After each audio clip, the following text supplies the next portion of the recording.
السلام عليكم، كي دايرين؟ نتمنى ان شاء الله تكونوا في احسن حال وانتم تشوفوا هذا الفيديو. اليوم جبت لكم خبزه مشحمه، خبزه معمره بالخضر تشهي.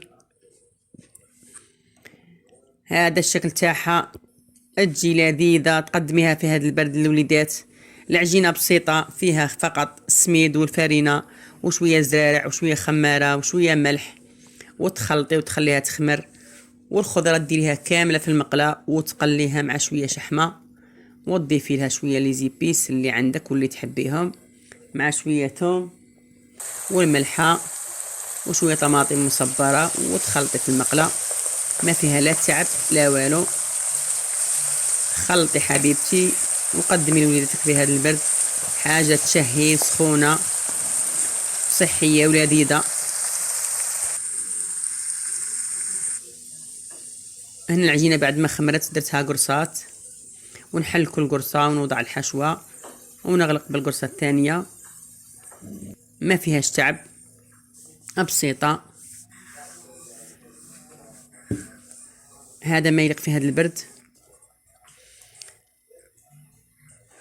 تقدري ديريها خبزات صغار، تقدري ديريها خبزه كبيره.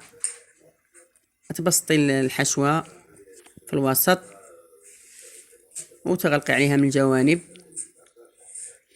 وتسخني الطاجين وتوضعي الخبزه طيب مع التقليب. هنا عمرتها، الشكل تاعها راهي تشهي تشهي تشهي.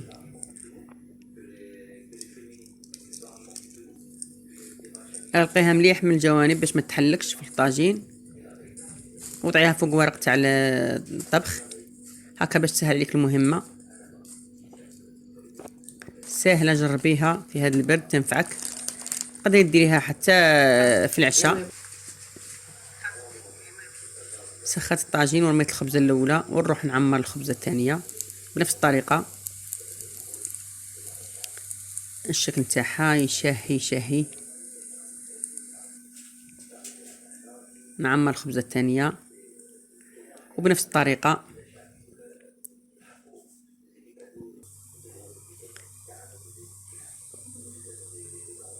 هاي طابت الخبزه الاولى، ونقلبوا الخبزه الثانيه طيب ثانيه، ونقطعها لكم وتشوفوها. الشكل تاعها راهي يبان في النتيجه بلا ما نقول لكم. سخونه لذيذه تشهي، جات ما شاء الله. انا ضفت ليها هنا شويه حرور، اللي تقد تبغي الحرور دير الحرور او الهريسه. قدميها مع الاتاي مع القهوه، لذيذه.